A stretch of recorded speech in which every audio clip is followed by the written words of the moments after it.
Bonjour. Aujourd'hui, quelques petites histoires, des contes, des légendes, mais aussi des histoires de vérité. La première que j'ai récoltée, c'est l'histoire de Chicorei. Chicorei, le roi des esclaves. Il y a longtemps de cela, en Afrique, au Bénin plus précisément, il y avait un roi. Et ce roi était le plus juste des rois qu'on ait jamais vu dans ce village. Ce roi était toujours gentil. S'il y avait un vieillard qui avait du mal à marcher, il allait vers lui et il le tenait. S'il y avait un enfant qui pleurait, il allait le consoler. Et tout le monde l'aimait. La vie était paisible, car dans ce village, il y avait une rivière qui coulait avec de l'eau douce, bien fraîche. Il y avait des arbres fruitiers remplis de bons fruits, gorgés de sucre comme du miel. Et puis, il y avait aussi une grande forêt avec plein de beaux arbres qui allaient presque jusqu'au ciel quand on les regardait d'en bas. C'était la belle vie. Et puis un jour, des hommes sont venus. Des hommes sont venus avec des lances qui crachaient des flammes. Ils sont arrivés et ils ont capturé tous les villageois, le roi aussi. Ils les ont fait mettre à genoux. Et ensuite, ils ont décidé, les plus vieux, on les massacre. Les plus jeunes, on les massacre. Ils nous serviront à rien. Tous les autres qui sont capables de travailler pour nous, on les attache, on les enchaîne. Et ils leur ont mis des chaînes aux poignets, des chaînes aux chevilles, des chaînes au cou, et ils les ont attachés les uns avec les autres. Et pendant ce temps-là, le roi, lui, disait à tout son peuple, « Ne vous révoltez pas, ne dites rien, laissez-vous faire. Je trouverai une solution pour nous libérer. » Ils les ont emmenés dans des chemins tortueux.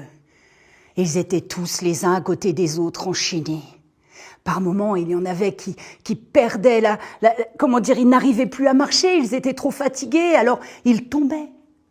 Et quand il y en avait un qui tombait, ces hommes qui avaient des lances qui crachaient des flammes, qui étaient des négriers, des esclavagistes, ils les fouettaient jusqu'à ce qu'ils meurent. Et ensuite, ils les détachaient du groupe.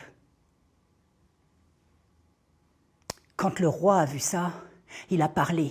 Il a dit « Rassemblez-vous, marchez les uns à côté des autres. Soutenez quelqu'un quand vous voyez qu'il n'arrive plus à marcher. Entourez-le, tenez-le avec vos épaules pour qu'il ne tombe pas et qu'il ne soit pas tué. » Et ainsi, doucement, doucement, ils sont arrivés jusqu'au rivage. Là, il y avait un grand bateau au loin, et puis il y avait des petites barques. On les a mis dans les barques et on les a amenés dans le bateau, un bateau qu'on appelle un négrier. Un bateau qui était fait pour contenir le plus possible d'esclaves. Pour cela, les cales avaient été transformées. On y avait construit des planchers où il y avait juste la place d'allonger un homme, puis deux, puis trois. Ainsi, ils pouvaient en faire voyager beaucoup. Une seule fois. Durant le voyage, évidemment, vous imaginez bien que, vu que c'était des esclaves maintenant, eh bien, ils n'avaient pas grand-chose à manger, pas grand-chose à boire. Il y en avait qui mouraient. En général, l'esclavagiste, le négrier, laissait celui qui était mort à côté de ceux qui étaient vivants, pour qu'ils le voient se décomposer et qu'ils comprennent qu'il n'avait aucune chance de s'échapper. C'est ainsi que le roi a été emmené avec tout son peuple, et bien d'autres encore venus d'autres endroits d'Afrique. Et le roi parlait toujours à son peuple. Et il leur disait, « Ne vous inquiétez pas, je trouverai une solution, je vous sauverai. » Ils sont arrivés au Brésil et là, ils sont allés à la ville d'Ouro Preto. Dans la ville d'Ouro Preto, il y avait une mine d'or. C'est là qu'on les a fait travailler. Du lever du soleil jusqu'au coucher du soleil, ils allaient dans la mine et ils tapaient, creusaient, et ils récupéraient des petites poussières d'or. Ensuite, ils allaient à la fontaine et puis ils prenaient leur tamis et la poussière d'or, ils la récupéraient et ils la donnaient au maître. Du lever du soleil au coucher du soleil. Et quand ils sortaient de la mine, on les obligeait à se déshabiller. pour être sûr qu'ils n'auraient pas volé un petit peu d'or. Non, parce que vous comprenez, à cette époque-là, une loi était passée. Une loi qui disait qu'un esclave pouvait se racheter. Ah oui, sauf que l'esclave ne gagnait pas d'argent. Comment aurait-il pu se racheter? Le temps a passé et à force, eh bien, le gardien du camp a remarqué ce grand noir imposant que tout le monde écoutait. Il l'a appelé Chicorei. Chicorei, ça voulait dire le roi Chico. Il lui a dit, puisque tu es si imposant et que tout le monde t'écoute, eh bien, je vais faire de toi le roi de ce campement. Et chaque fois qu'il y aura un souci, c'est à toi que je demanderai des explications. Évidemment, le roi a accepté. Et ainsi, chaque fois qu'il y avait une bagarre qui commençait, chaque fois qu'il y avait des soucis qui auraient pu faire que le gardien et les autres soldats viennent les fouetter, Chicorei arrivait. Il parlait avec les esclaves et tout s'arrangeait. Il y avait une telle confiance avec le temps que les gardiens dormaient la nuit. Ils ne faisaient même plus la garde parce qu'ils avaient confiance en Chicorei. Quand le roi a compris à quel point ils avaient confiance en lui, il a demandé à tous les esclaves de se réunir un soir où la lune n'était pas là pour pas qu'on les voie. Et ils sont allés aux abords de la forêt et là il a parlé. Je peux vous sauver. J'ai trouvé 2 solutions. La première, c'est de prendre les armes, de tous les tuer et de récupérer le camp. La seconde, c'est de nous racheter. Alors là, un des plus vieux esclaves, lui a dit, prendre les armes, prendre le camp. Ils reviendront plus nombreux et ils nous massacreront. Regarde Zambi, Zambi, le révolté, Zambi qui s'était réfugié dans les quilombos, Zambi. Même lui, le plus fort, ils l'ont eu. Ils lui ont coupé la tête. Et ils ont mis la tête sur le port de Rio de Janeiro, sur un pic, pour que tout le monde voie que personne ne pouvait se révolter contre eux. Dit le vieux, ce n'est pas une bonne idée. Ils nous tueront tous. Et là, il y a un jeune qui dit, mais nous racheter? Mais comment nous racheter? On gagne rien. J'ai une idée. Le roi a dit, nous avons des cheveux crépus, des cheveux puissants, des cheveux forts. Laissons-les pousser. Et chaque fois que nous irons dans la grotte pour creuser, creuser, creuser, de la poussière d'or va se mettre dans nos cheveux. Ensuite, le soir, on ira à la fontaine. Et nos femmes récupéreront les poussières d'or qui étaient dans nos cheveux. Et au fur et à mesure, il y en aura assez, poussière après poussière, nous nous rachèterons. Il y a eu un brouhaha dans tous les esclaves.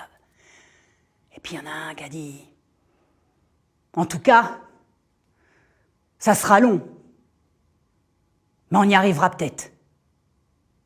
Tout le monde a dit oui, oui, sûrement. Enfin, tout le monde était d'accord. Depuis ce jour-là, ils se sont laissés pousser leurs cheveux.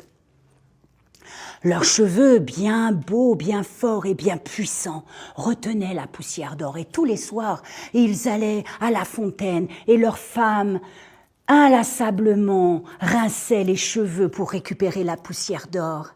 Et au bout de quelques semaines, le premier petit sac rempli de poussière d'or était là.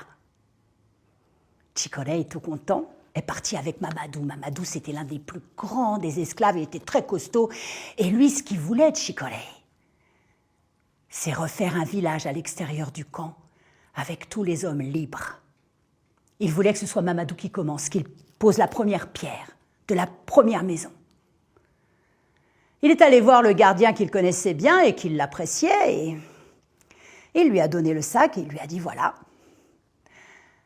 Mamadou se rachète. Le gardien l'a regardé, Mamadou se rachète. Où as-tu eu cet or? Si ton maître te le demande, lui a dit Chicorei, qu'est-ce que tu lui diras? Le gardien ne voulait pas avoir de problème avec son maître, alors il a préféré laisser ça là et il lui a dit très bien qu'il s'en aille. Et c'est ainsi, petit grain d'or après petit grain d'or, que tous, ils ont été libérés, ont pu aller à l'extérieur du campement, dans ce nouveau village qui se construisait, appelé le village de Chicorei. Bien sûr, régulièrement, ils disaient « Mais Chicorei, c'est à toi de sortir dehors !» Mais Chico disait « Non, je serai le dernier !» Est arrivé le jour où Chicorei avait assez d'or pour se racheter lui-même, le dernier des esclaves.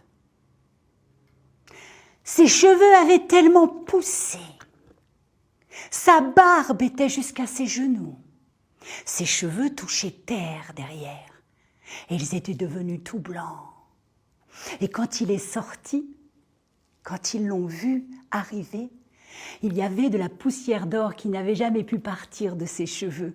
On aurait dit qu'il avait le soleil autour de lui. Et tout le monde l'a acclamé. Et tout le monde lui a dit merci, car il avait sauvé tout son peuple de l'esclavage. C'est déjà une belle histoire. Mais ça ne s'arrête pas là. Ils ont continué de travailler dans le campement, mais en tant qu'ouvriers, en étant payés. Et là, ils ont trouvé un gisement. Ils ont trouvé un petit filon, ils ont trouvé un peu d'or. Ils ont creusé, et ils ont trouvé un grand gisement d'or. Alors c'est par pépites d'or qu'ils coinçaient dans leurs cheveux puissants qu'ils sortaient de la grotte, qu'ils sortaient de la mine.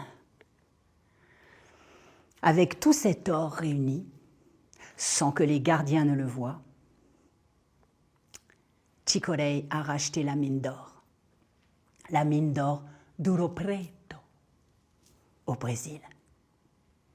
On peut se dire que c'est une belle histoire, mais pas seulement. C'est une histoire vraie. Ce roi a vraiment existé. Ce roi a vraiment sauvé son peuple de l'esclavage, sans verser une seule goutte de sang. Et encore aujourd'hui au Brésil, on parle de lui comme d'un héros. Chicorei, le roi des esclaves. Cette histoire, je la tiens d'une femme au Brésil qui m'a raconté longuement, jour après jour, à quel point elle était heureuse d'être libre. Mais vous savez, cette histoire n'est pas racontée partout. J'ai eu la surprise de remarquer qu'elle était trouvable dans les bibliothèques ici, en France métropolitaine. Mais personne ne la connaissait en Martinique, ou en Guyane, ou en Guadeloupe. Alors faisons vivre cette histoire. À votre tour maintenant de la raconter, pour qu'elle ne meure pas.